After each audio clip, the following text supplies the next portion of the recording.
Students, there was something I wanted to elaborate on from the last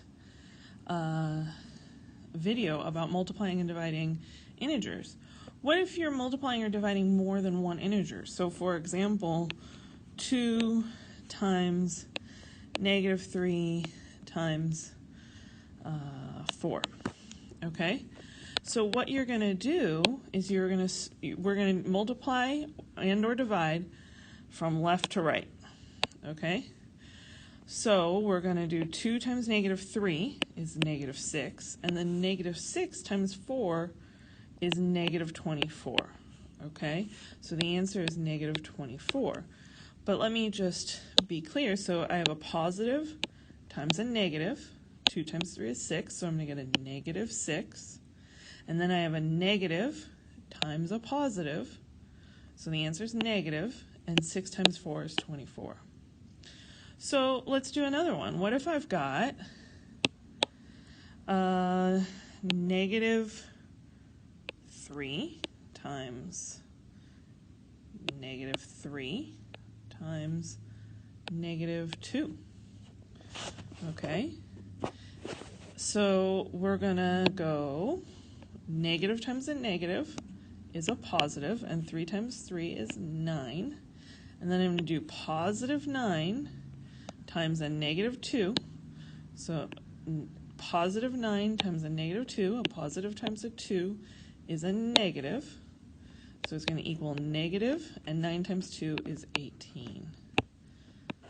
Okay. So here, the first two came out positive, but then when we multiplied that positive number by a negative, the answer ultimately came out to be negative. What about negative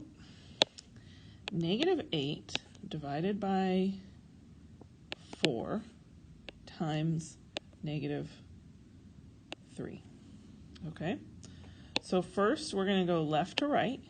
Okay, so first we're going to do negative 8 divided by 4. A negative divided by a positive is a negative, and 8 divided by 4 is 2.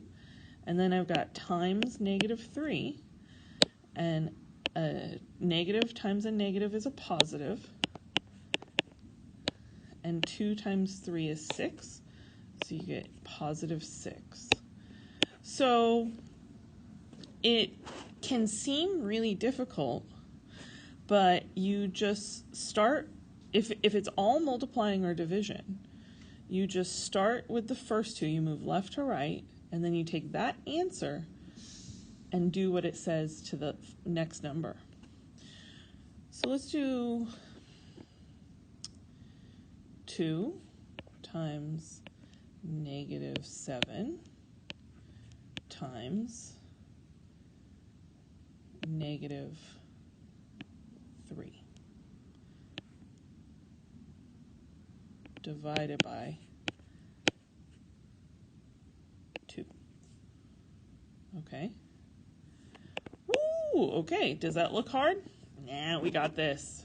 So we're going to start with 2 times negative 7, and we're going to get negative 14.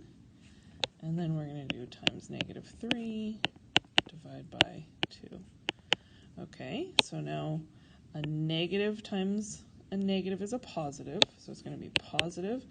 And I don't know what 14 times 3 is. 2, 1, 3, 42. Does that seem reasonable to me? Yeah, 28. Yeah, 42. Perfect. So 42, and then divide by 2. So I've got a negative times a negative gave us a positive, and now we're going to do a positive divide by a positive. And we're going to get 42 divided by 2. That equals 21, and it's positive. Okay, thank you guys. Gracias y shukran.